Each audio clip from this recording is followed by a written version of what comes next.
የብዙዎቻችን ጥያቄ የሆነው ባንኮች እያሉ ማይክሮ ፋይናንስ ተቋማት ለምን መመስረት አስፈለገ?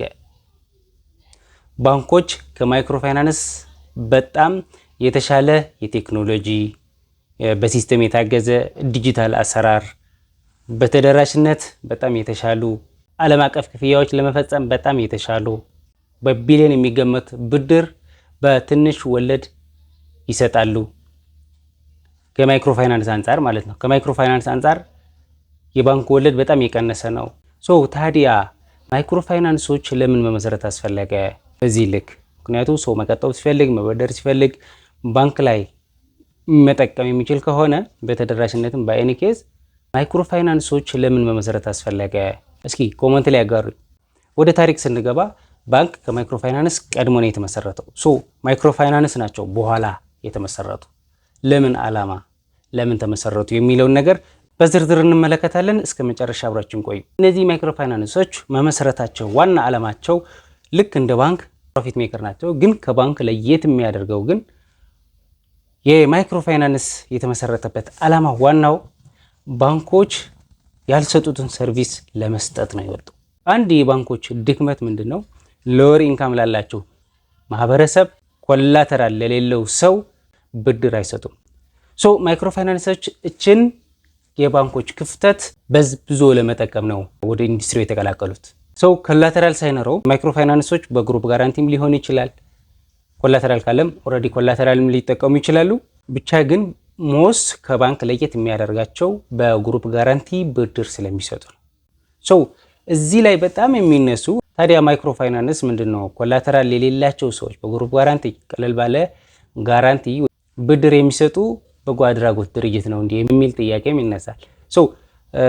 እውነት ለመናገር ማይክሮ ፋይናንሶች የሚጠቀሙት ስትራቴጂ ምን መሰላችሁ? ብድር ሲያበድሩ በከፍተኛ ወለድ ነው። ትንሽዬ ብር በከፍተኛ ወለድ ነው የሚያበድሩ። ለምን? ሰው ብድር ይፈልጋል፣ ኮላተራልም የለውም። ተበዳሪው የመደራደር አቅም የለውም፣ ምክንያቱም ኮላተራል የለውም። ምን ያደርጋሉ?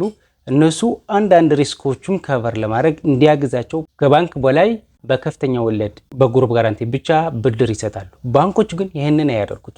ባንኮች ያለ ኮላተራል ያለ ዋስትና አንዲት ብር አያበድሩም። የዚህ ዋና ምክንያት ምንድን ነው? አንደኛ የባንኪንግ የተመሰረተበት ፖሊሲ ነው፣ የብሔራዊ ባንክ ፖሊሲ አለ።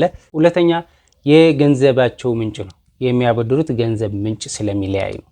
ማይክሮ ፋይናንሶች በቀጥታ አክሲዮን ሽጦ የአክሲዮን ሽያጭ ማበደር ይችላሉ። እንዲሁም የህዝቡ በቁጠባ መልክ የሰበሰቡትን ብር ማበደር ይችላሉ። በአጠቃላይ ግን ማይክሮ ፋይናንሶች የሼር ሽያጫቸውም የአክሲዮን ሽያጭ ማለት ነው፣ እንዲሁም የተሰበሰበ ዲፖዚትም በአንድ ላይ ያበድራሉ አቀላቅለው። ባንኮች ግን ይህንን አያደርጉትም። ለምን? የአክሲዮን ሽያጭ ባንክ ማበደር አይችልም። ለምሳሌ በዚህ ሰዓት በኢትዮጵያ እያንዳንዱን ባንክ ፔይድ አፕ ካፒታሉ ወደ 5 ቢሊዮን እና ከ5 ቢሊዮን በላይ እንዲሆን ተደርጓል አይደለ? ባንኮች ይህ 5 ቢሊዮን ማበደር አይችሉም። እሱን ማበደር ካልቻሉ እያንዳንዱ የሚያበድሯትን ብድር የማን ናት? የደንበኛ ናት ማለት ነው። የራሳቸው ብር የላቸውም ባንኮች። ማይክሮ ፋይናንስ የራሳቸው ብር አላቸው፣ ምክንያቱ የሼሩ ሽያጭ ስለሚያበድሩ። ባንኮች ያንን ነገር ስለሌላቸው ሙሉ በሙሉ 100% በሚባል ደረጃ የሰው ዲፖዚት በሴቪንግ መልክ የተሰበሰበ ዲፖዚት ነው ለደንበኛ የሚያበድሩት። ያቺ ያለ ዋስትና ማበደር አይፈልጉም፣ ምክንያቱም ዋስትና መኖር አለበት። የራሳቸው ማካካሻ ምንም የላቸውም ማለት ነው። ስለዚህ አንዱ ልዩነታቸው ይሄ ነው ማለት ነው። ከሪስክና ከትርፍ ዓላማ ባንኮች ሪስክ በጣም ቅነሽ የሚባል ሪስክ ነው ያላቸው። በደንብ ነው ማኔጅ የሚደረገው፣ ምክንያቱም እያንዳንዷን አንድ ብር ቢያበድሩ ዋስትና ይፈልጋሉ። በዚህ መልኩ ሪስኩ በባንኮች በኩል በጣም ማኔጅ ይደረጋል። በአንጻሩ በማይክሮ ፋይናንስም አስተማማኝ በሚባል ደረጃ ሪስኩ ከቨር ያደርጉታል። አንደኛ በከፍተኛ ወለድ ነው የሚያበድሩ ብያቸዋለሁ፣ ምክንያቱም ከቨር ያደርጋል።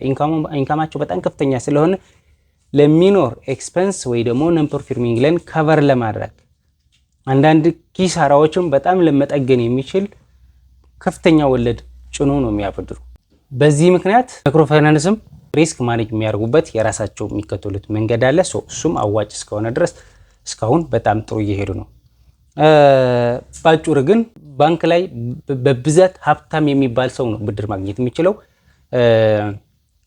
እንዲሁም ሀብት ለመፍጠር የሚሰራ ሰው ነው የሚበደረው። ማይክሮ ፋይናንሶች ግን ፖቨርቲ ሪዳክሽን ነው የሚባለው፣ ድህነት ለመቀነስ እንደተቋቋም ነው ተደርጎ የሚወሰደው። ዝቅተኛ ገቢ ላላቸው ማህበረሰብ ማይክሮ ፋይናንስ በጣም አዋጭ መንገድ ነው። መሰረታዊ ልዩነታቸው ግን አሁን እንደገለጽ ነው የሚሆነው ማለት ነው። አብራችን ስለቆያችሁ ከልብ አመሰግናለሁ። ቻናላችንን ሰብስክራይብ አድርጉ። በቀጣይ በሌላ ርዕስ እስክንገናኝ በሰላም ቆዩ።